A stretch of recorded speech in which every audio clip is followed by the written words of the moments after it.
guys, welcome to another video. Today we are going to cover our ProRevenge. I hope you enjoy it.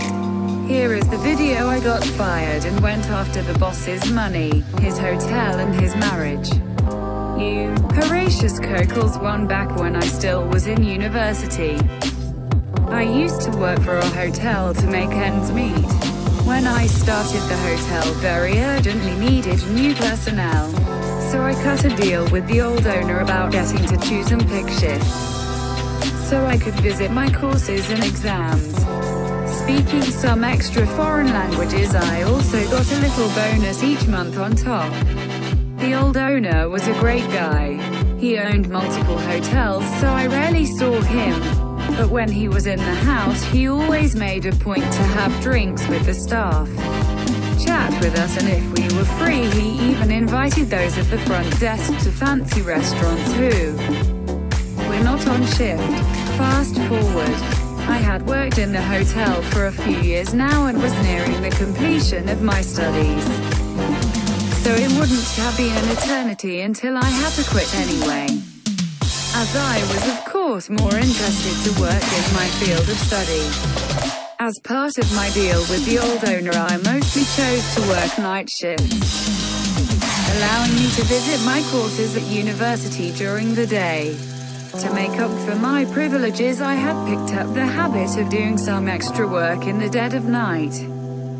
Other shifts would normally have to do, when I, on contrast, could have sat around and stared at the walls. People were grateful for the help in the beginning, and we became a rather tight-knit group. But over time, people rotated in and out. When the old owner retired and his asshole of a son took over the business as the new owner, I already feared the worst. The new owner didn't like me very much. I never found out the exact reason for that one. I was at that point nearly the sole veteran left from when I started. Among the tasks I had taken on was doing light clerical tasks to ease the manager's job in the morning. For that, I generally had to use the manager's network account. One night while doing my lists, I logged into the manager's account and email to do my job. Then I saw an email with my name in the subject line. I know it is not nice to snoop, but of course, I read it. Turns out the new owner wanted to get rid of me. I still had my old employee contract with the bonuses for foreign language abilities and was allowed by my contract to pick and choose shifts. I can only assume these privileges are what made the new owner hate me. No idea if he had other reasons, because to be honest these seem very weak to me. But he couldn't fire me without cause. On top of that, I would be owed severance if fired. And generally, there were not enough bodies in the shift rotation without me. Though the new owner didn't seem to understand that point, as the emails told me. I looked for more email concerning me and found them. There was an email chain between some of the employees, the manager and the new owner. I was of course not CC'd as I was the hated topic. The employees didn't like me hogging the night shifts, because those paid better and for every night you worked you got paid the night bonus. The manager was the only one rather neutral on the matter and just curbed their enthusiasm to get rid of me, as they needed me to be fully staffed. The new owner and my colleagues actively conspired to make a hostile work environment so I would quit of my own volition. I was furious. I thought about a variety of reactions, from egging their cars to burning down the hotel. But I settled on a less crazy method of revenge. I called my uncle at 2 a.m. asking for advice. My uncle is a lawyer, so for sake of proof, I forwarded myself all the emails. I made photos, printed them out, made copies and filmed the whole deal just to be sure. My uncle told me to sit tight and see if things got worse, or if it was just bluster. And so I gave it a few days. And things did take a turn. Snide remarks about my looks, clothing and so on were only the tip of the iceberg. Some of the colleagues were just as professional as before. But the conspirators always left extra work for me or pawned off shit duties they normally had to do on me.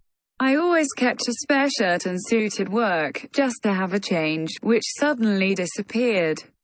One guy even started to threaten me with violence. But I kept clenching my butt cheeks. I would not give them the satisfaction of saving on the severance or giving in. I am a big boy after all. I did, however, stop doing any extra work I was not obligated to do. Which in the end was the reason they used to fire me. They still had to pay me severance. The next day my uncle, with bundled proof of the email and all documented harassment by my colleagues, served the hotel my lawsuit. It started with wrongful termination and ended with harassment.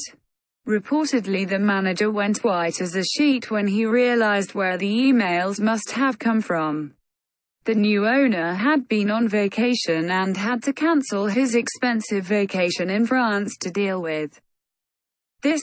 Their counsel advised him to settle. So I accepted my severance and a hefty bonus on top. Enough money to last me until the end of university without work. But that was not all my revenge. I had gone after the new owner's money. But in the next step, I went after the hotel. I had used all the spare time during night shifts alone to document every last violation of city, county, district, state and federal law I could find. That went from minor things like some harmless mold under the kitchen sink to substantial violations, like modifications to the building. The building was under a limited form of historical protection by federal law, on the ground of being built and inhabited by somewhat important historical figures a few hundred years back. So every renovation or change in floor plans needs to be signed off on by a committee, which can take ages. There is also a grant paid to the new owner by the government for keeping the building intact as is. So with my uncle's help, I sent documentation of every violation I could find to the corresponding agency. In 1 month everything from health, building code, fire safety to the finance and work police crawled over the hotel. In the end, it was the building and fire inspectors that shut the place down.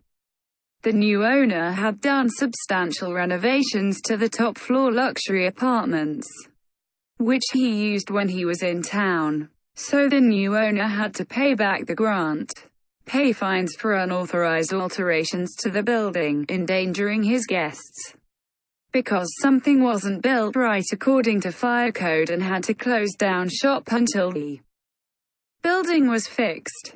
I also tipped off a friend who had studied journalism and worked at a local paper. The paper ran an article on all the violations accumulated, which tanked the business once it had reopened, as the newspaper article had led to horrible reviews. In the end, to afford all the fines, repayments and building costs, the new owner sold the hotel. As the cherry on top, all the assholes who had tried to harass me out lost their job. Granted, the people who didn't do anything to me lost their jobs too, but didn't do anything to stand up for me or help me either. So I don't feel too much remorse, and the revenge cherry on top was that the new owner, whenever he was in town, used to bring home escorts, which in my country is not illegal. But he was married. It took some doing to get that information to the new owner's wife.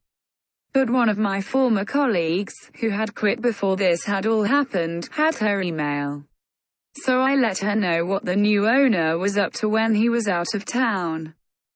I don't know what exactly happened, but they did divorce in the end. Make of that what you will. TLDR, new boss dislikes me.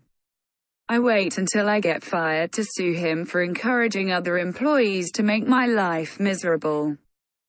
So I'd quit. I take my severance and a hefty settlement. Then I send proof and a list of violations that the hotel is not up to code to the according agencies. The hotel gets shut down. To pay for fines and to get it back up to code, hotel needs to be sold. Asshole colleagues lose their jobs. Lastly, I know boss cheated on his wife with escorts, which I let the wife know. Marriage blew up.